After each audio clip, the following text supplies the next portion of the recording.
my life was falling apart around me. I describe it as like a tornado, right? Like everything is around you and you're in the center of it and you look up and it's completely clear. That's what my life felt like. It felt fine. But yet, like everything was crumbling around.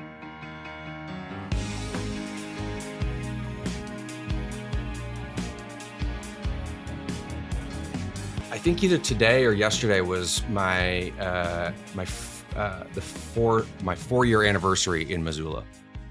4-year? Yeah. Moved here from Seattle area? Yep. What brought you to Missoula? A job. Which one? Loss Run Pro. The founder is Regan Brandt, and she is a Missoula native, grew up here, and started a company, started her first company back in Seattle. Then, once she met her husband, was like, okay, great. Like, hey, we want to raise a family. We got to get out of Seattle. So she moved her first company back here, started a family, and that's when then she also started Loss Run Pro. When I joined, it was kind of just her and me. We were just kind of, beating the pavement, trying to figure out what we were doing and what we had. And I was living in Seattle at the time, and I just figured, like, why not give it a shot? How'd you find the job? I mean, Missoula, Montana. I know, was right? it just it was LinkedIn, a mutual Indeed type thing? Yeah, it was through a mutual friend, but it was also right after COVID. So it was kind of like I had been in the golf industry for almost 13 years, and I was just looking for something different. Right after, we can get into all this later, but coming into COVID, I had just gotten out of 90 days in rehab. So then going into COVID, was newly sober, just needed a whole kind of restart with life and kind of things. So I was looking for a job, and my buddy who knew Regan at the time was like, hey, Brenden doesn't know anything about insurance. He's never been to Missoula, but you guys might like each other and kind of figure it out as you go. I was like, dude, I'm in. Came over here and flew back and forth a bunch of times. And then I was just like, why would I, kind of like, this place has so much beauty that it can offer, so much simplicity, so much peace. And it was kind of what I was searching for. Take us back to your childhood. What do we need to know about back then that informs us of who you are today? Let's see. I just celebrated, I just celebrated my 41st birthday the other week. So I'm 41. Happy birthday. Yeah. The other week. I know. Thanks. Valentine's Day. Love, baby. Mm. I know. That's why my heart's so big. I'm sure that's not the first time you've ever said that. Never. And grew up almost my entire life in Seattle. Spent 35 years there. My parents, both born and raised there. My parents actually grew up down the street from each other. My mom was told to always avoid my dad and his family. They were just like the rebellious, kids in the neighborhood causing trouble. Well, they ended up together. I'm the oldest of 4. I've got a sister down in Portland, married, couple kiddos, a brother who's in Milwaukee, married, couple kiddos. And then my youngest brother, Michael, he is actually getting married next Friday in Mexico. So leaving Sunday to go celebrate him. So I've been on like a non-burrito fast, trying to get, he's 31, still looks like a college athlete, and I'm like, have one burrito and it's like I gained 10 pounds. What was it like growing up in Seattle in the 90s? Loved it. Yeah. What was it like back then? That's got to be like the greatest era to grow up. It was amazing. In Seattle. Dude, I was terrible at skateboarding, but it was like skateboarding, Nirvana, all the the grunge music the scene was taking off. Music scene has always been amazing in Seattle, but also I always tell people, they're like, well, Seattle's so different now. And I'm like, yeah, like when I was growing up, it felt like Seattle was like even though it had like 600,000 people, 700,000 people, it still felt very quaint. And maybe that's because I was a kid, it just felt very small. But it just felt so different, right? It felt very innocent. Well, now you fast forward, you bring in Amazon and all of that, and it's like, man, it grew up real fast and it just wasn't ready for that. And so, certainly it's way different, but it was amazing growing up. It was beautiful. Like you get mountains, you get the ocean, you get cabins, you get. What part of Seattle were you? Northeast Seattle, right near UW. Okay. Yeah. So it was amazing, man. I loved it. Which is funny because we all really loved it. And then yet none of us live there anymore, and my parents are like, what do we do wrong? Like, so do you look forward to going home when you have to go back to Seattle? Are you excited, or is it like Seattle? I love it. I mean, I do. You miss some of as much as I love living here, you do miss some of that big city energy, whether it's the sports, all the different restaurants, all the different coffee shops, there's just more people, there's more shopping experience and all of that stuff. As a kid growing up, were you more of a Mariners, Hawks, or Sonics fan? Like, who was your? Certainly, probably less Mariners. Okay. My uncle, actually, he was a lawyer, and I was his godson. And so I actually got to grow up going to a bunch of Sonics games. They had great seats, like some of my best memories. But like, as a kid, the oldest of four, my parents were just kind of scraping it together. So we went to more Mariners games just simply because that was cheaper to go to. But what'd your parents do for work? My dad was a CPA for a number of years, and then he just hated being managed by other people, kind of. But what it did is, like, he was a CPA for a couple different kind of construction management companies. And what that gave him the ability to do was to then kind of work on site managing projects more than just a CPA. But then later in his career, for the last 30 something years, he's been in residential real estate in Seattle, which has been a far different type of career given the boom that, again, Amazon, Microsoft, Starbucks, all of that. So he definitely hit it at the right time. But he also worked hard. I mean, I remember, he was paying me, probably 25 cents, and I was going around handing out flyers on people's doors, like just door knocking the old school ways, What for you was the dream as a kid growing up? What did you want to do, become with your life? The dream then, or the dream now? The dream then. All right. The dream then was, I think, what a lot of society is, it's the 2.5 kids, the white picket fence, maybe having a cabin somewhere and retiring early, a couple cool cars in the driveway. And for a long time, I believed that, and I think that still can be true. It just isn't what you said. For a long time, you believed that. What changed your belief system? Well, I got lost, found myself in the darkness, the depths of despair. It was now I didn't plan on getting there, so for 35 years, I chased that dream. I loved it. There's a golf course in Seattle called Sandpoint Country Club. And my parents have been members there for a long time, but it's also it's kind of in our little neighborhood, but it's also, it's probably close to $100,000 to join now. But growing up, it was kind of the place to be, there's a couple of those golf courses, but where I was, it's like, man, maybe having a house there, growing up, having my kids play golf, be on the swim team, it was kind of that, right?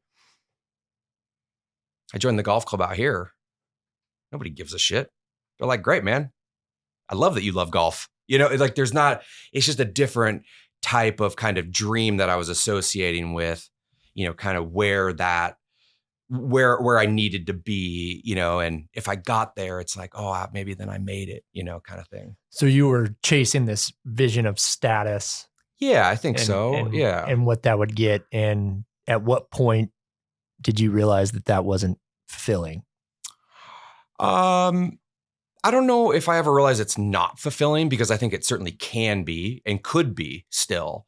I just think the priorities changed when I realized that, I had some problems I needed to address, and maybe I was kind of chasing the keeping up with the Joneses that really wasn't aligned with maybe the values that I really believed in, kind of the internal versus external kind of validation. And so, and battling those two is very challenging for people. So where'd life take you post high school? Post high school, went to Washington State. I was a Coug. Go Cougs. Go Cougs. How'd you end up at Washington State when you lived in the UW district? Well, I'm in sales for a reason. So school was always a little challenging. So, I've got a lot of other skills. School was not one of them. I did fine. I worked hard, but it was also my mom went to WSU. So Okay. like there was some of that. What's your degree in? Business marketing and real estate. So did okay, but now here we are, and my whole plan after college was to go into real estate and do it with my dad. And then when I got out, I was like, I kind of wanted to blaze my own trail a little bit. I didn't want to just take after my dad. What did that mean? Where'd you go? What'd you do? Well, hindsight, I probably should have just done the real estate. Yeah, right. Exactly. I don't know, man. I mean, there's a lot of money to be made in Seattle for the last 20 years. You made a mistake. I may have, maybe. So I think about that often because I also think like I'd probably still be good at real estate. Like, I think it's, and I love it. I'm always looking at houses here. I'm just, wasting realtors' times, telling me to take me into these open houses and stuff. But I ended up going into the golf business. I reconnected with an old friend. Her brother owned the company, and we were basically like corporate wedding planners, but for golf tournaments. And it was amazing. Loved it. Like taught me so much about business, planning, connections, networking, because that's all golf really is, is a way, in the corporate side of things. But we worked with like the Salesforce, Oracle, Microsoft, and they would hire us and we would run these golf tournaments all over the country. So like when I left, we were doing like 17 or 18 cities for Salesforce. And so we would just go from one city to the other, right? Like super cool. And we got to meet, and what we would do is we would meet with all of their partners, their sponsors, which are a lot of executives in a lot of cases. So, I got good FaceTime. I learned how to interact and it taught me a ton. But then also, I picked up some bad habits along the way. And I got what I talk about is that I got very complacent. I was making good money. I was good at what I did,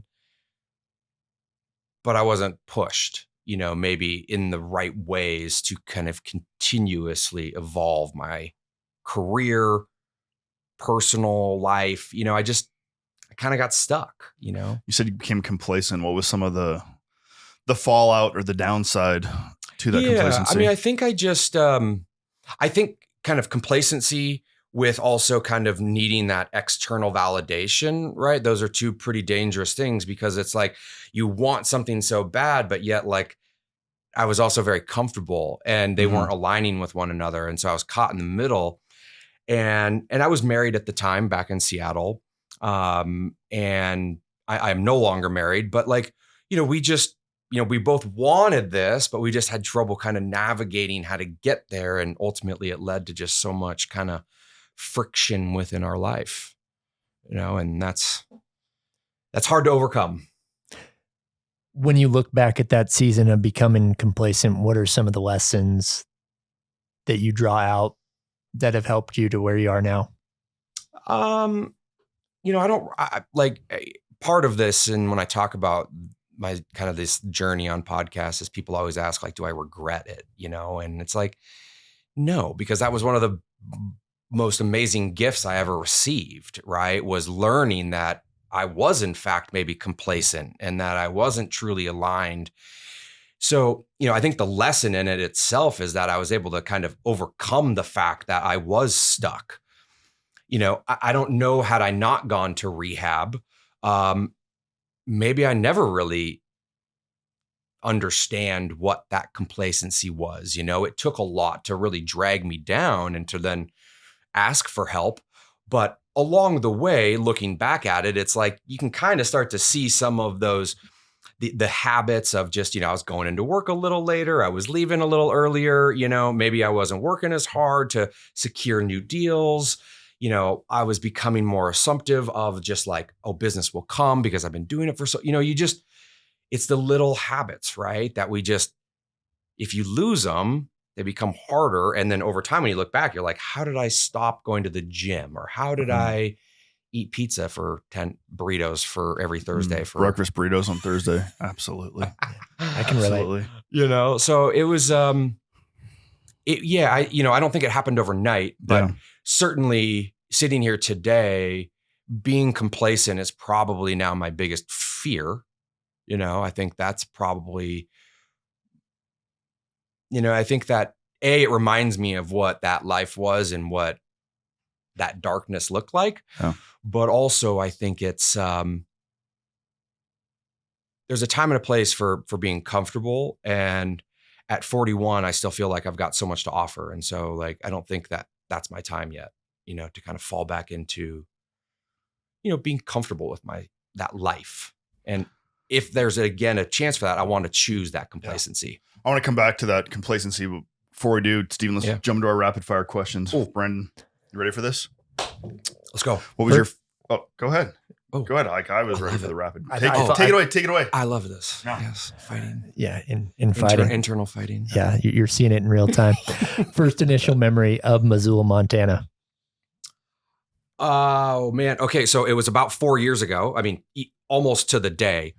And I remember probably a week or two after I'd been here, we were all kind of in our offices and it started snowing, so probably mid to, second or third week of March, and it started snowing. And we probably got like 6 inches on the ground by like 10 a.m. And I was like, looked around to everybody else and I was like, hey, should we like get out of here? And they were like, what do you mean? And I was like, well, it's like really snowing. And they were like, bro, like absolutely not. Like just wait until you come to a different day, and I just remember that so vividly because it was like in Seattle, we have so many hills, so everything shuts down almost right away. Right. But it's like, I was so worried, 6 inches. And here I am now today, it's like you get 4 feet of snow on the ground and we're cruising around. Life goes on here, What's your favorite coffee shop? Probably my favorite coffee is the AM from Black Coffee. Yep. But then my favorite coffee shop is probably Clyde. And you're like, you have like real estate at Clyde. You're there all the time, every day, all 6 a.m. all the time as doors open. All You're time. in there. Yeah. Either that or break. Yeah. Because break opens at 5:30. That's wild. What's your favorite restaurant? Probably Zootai. Brett and Travis over there are great. Love it. Good food. Probably then next would be like 1889, in terms of like good restaurants, Camino, they're all solid. All in the same Everything block. on that block. Everything in that same block is great. I mean, it is. Yeah. I mean, Guild is great. There's, What zip code do you live in? 59801. So just over Orange Street Bridge. What's the weirdest thing about Missoula?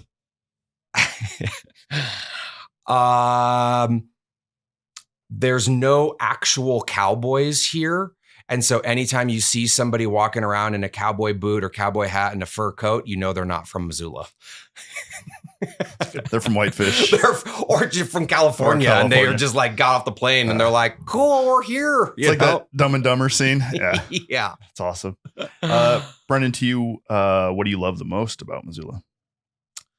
I love the quick ability to get to the mountains, the peace. I mean, where I live right now is kind of right off of Orange Street again. So like I can float the river, get out and walk up to my place. There's very few places in the world that have what Missoula offers so close, Now, again, I certainly miss the restaurants and some of the, the things that you get with like a big city, but it's just, it provides a different level of peace. You can disconnect, I've got a big truck now that gets you into the mountains and camper on top. So I just disappear on the weekends. It's the best. Love it, man. Has there been a specific book that has made a bigger impact on your life than any other? I would say that the book that probably has made the biggest impact is The Big Book of AA.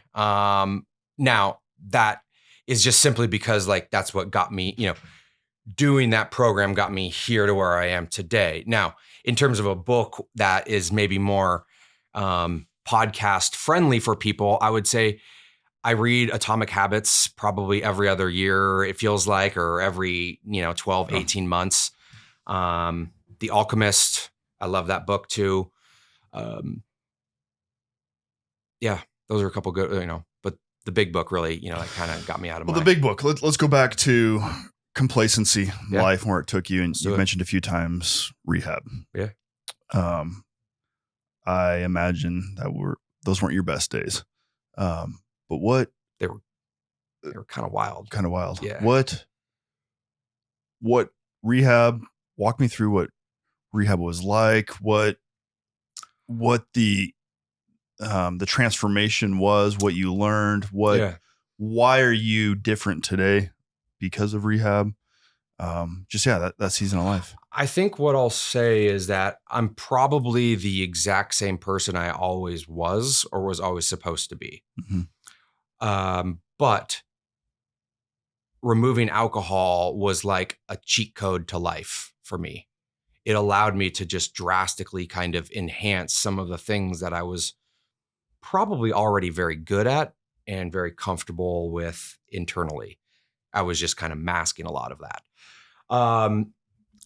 Let's see. So rehab 2019, November 2019, I ended up in rehab.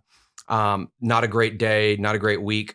It was like a lot of people have, struggles for years. Mine was really only about 18 months. I kind of got hooked on, I was prescribed alprazolam for anxiety. And alprazolam is the generic version of Xanax. So now, whether or not I knew this really at the time, the problem is like, I didn't care. It was helping, but I started taking it more and more. Ultimately ended up getting very hooked on the alprazolam. And as I needed more, I couldn't get more. So then I was drinking more, and it was just kind of this seesaw battle internally. And I was always probably a good drinker. I was decent, I wasn't great at it, but I also always knew that I probably needed to stop at some point. I've got alcoholism in my family. My dad stopped when I was 4. My uncle has stopped. There's just, I think that like when my mom and my wife and my dad all came and said, "Hey, will you this is not good, right? We need to get you help." I don't think I really understood even where I was at that time. My life was falling apart around me. I describe it as like a tornado, right? Like everything is around you and you're in the center of it and you look up and it's completely clear. That's what my life felt like. It felt fine. But yet like everything was crumbling around. It was the weirdest feeling. When I finally decided to go to rehab, I had been up all night drinking wine. I was sitting on the couch, pulling out my hair, and I called my mom at like 4 a.m. and said, "Hey, I'm ready to go." And this was after a couple different detoxes, but I spent 90 days down in California, down in Newport Beach. Best 90 days I ever did. Learned about AA, gave it a shot, saved my life. I got out on February 4th. I got out on my 36th birthday, February 14th, 2020. And 2 weeks later, the world shut down, and so I feel forever grateful that rehab happened when it did, because on the trajectory I don't think I make it through COVID. In the days leading up to it, Xanax, the withdrawal and kind of the fallout from Xanax and alcohol was unbearable. I was taking knives to my body, to my face, hitting myself. I was running into walls, doors, running around the outside of my house, like just, kind of not necessarily night terrors, but just like it's what made sense at the time. Who knows why? And my poor wife at the time, we were just passing ships that were just arguing and fighting, and she didn't know what to do. Right? She had no idea. She couldn't save me. You can only save yourself. But she was drowning with me, right? I was pulling her down. So saved my life, saved the marriage for a little while. Sadly it didn't work, and that's okay. We're still good friends and we still chat, but that ability for us, for me to get sober was the best thing that ever happened. And it most likely saved my life going into COVID. Thanks for being so real. I hope I'm sharing that with us. It's the real stuff. Powerful. It's life. Yeah. I'm grateful to be here. Wow. Changes your perspective. Right. Again, like I don't know if I need the big home and a golf course. Right. White picket fence, like those things sound great. And I hope I have them someday soon, but like, I don't need it today to fill that void. And again, it's okay if people have that. That's just wasn't what I was chasing, something that didn't align with my internal values at the time. And there was obviously like a massive, and then of course, then you add in all of the alcohol and Xanax, right? Like it was just a spiral out of control. And so again, I hope that I'm able to find some of those things and that they bring me the joy that maybe I was chasing back in Seattle, because that's amazing. I want that. And a lot of people find that joy. Yeah. I have two questions for you. One, earlier on, I asked you what the dream was, and you said as a kid or today. Yeah. Let's answer the question today. What's the dream on this side of that season of life for Brenden looking ahead? I don't know. I struggle all the time with that. I'm for like, okay, I'll do it again. When growing up, part of the dream was like, I always thought I'd have like 5 kids, 6 kids. Like I've always wanted kids, to be married and have kids. Like that's been the biggest dream of my life, and that was kind of part of that, like just big house, kids and all of this. Right. Well, I'm 41 and I don't have any kids, and that's hard because I think about that. I think about legacy all the time. I think about how I give back to the community, to other generations. And, I can be a great uncle, but am I going to be a father like my own? And have my own kids. And that's very hard to kind of reconcile that, and knowing that like I was married and I had this life and we did want kids, and speed bumps, road bumps, obstacles happen, but now here we are.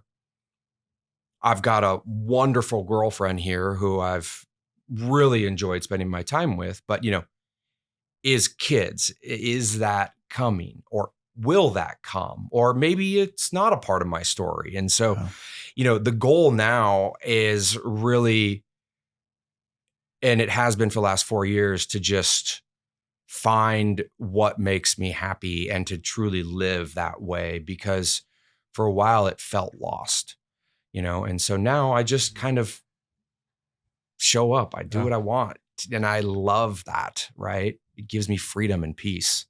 Well, what are you excited about right now in this season? Oh man, I can't wait for spring, summer, camping. Like again, it's what I know that people love skiing and all that, but most people here love the spring, summer, and fall, right? It's why we live here.